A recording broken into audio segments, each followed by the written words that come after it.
Kyle Rechlicz, the University of Wisconsin-Milwaukee, here to show you a great drill that we use with the Dr. Dish called drift and rise. The drift and rise drill puts you in a position to be able to get shots up out of transition, but also on the move. It's a drill that, here at Milwaukee, we take a lot of pride in because we're constantly moving. We're always trying to get our players to relocate off of passes to the post, or on dribble, where we really win that lane line, we get downhill, we want to make sure that we're initiating a movement action. So you put 4 cones out on the court. You have a cone on the wing, a cone on the slot, a cone at the other slot, and a cone on the other wing.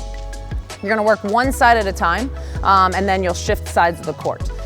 So the passing actually comes right towards that wing cone, but it depends on where you're at, which shot you're working on as to where your line is at. So one person is working each shot, and then you rotate to the second shot. So the first one is you're coming into the slot action here, and then you're drifting down. So you're running into slot and you're drifting down towards that wing. So you hit this cone here, and then you're drifting down to this cone.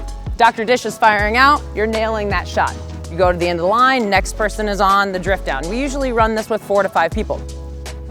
The second shot, is you're actually running in on the wing side of things. You're cutting in more towards this baseline and you're hitting your rise up. So now we're coming up, somebody just drove deep or a pass to the post, you have to relocate. We're coming up, we're hitting another one of those wing shots, The third action here is you're running in, your line is actually going to be still connected here. So the last person that takes the shot is gonna take this shot and then they're going to actually flare out. So they're gonna take off here like they're coming off of a flare screen to the weak side slot.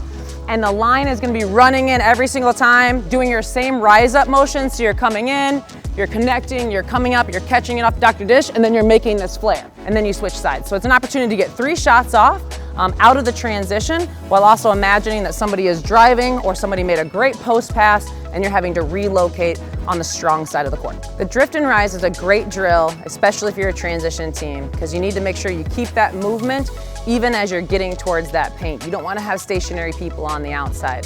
Hopefully you can incorporate this into some of your next workouts, and hopefully you have a Dr. Dish to make it a lot easier.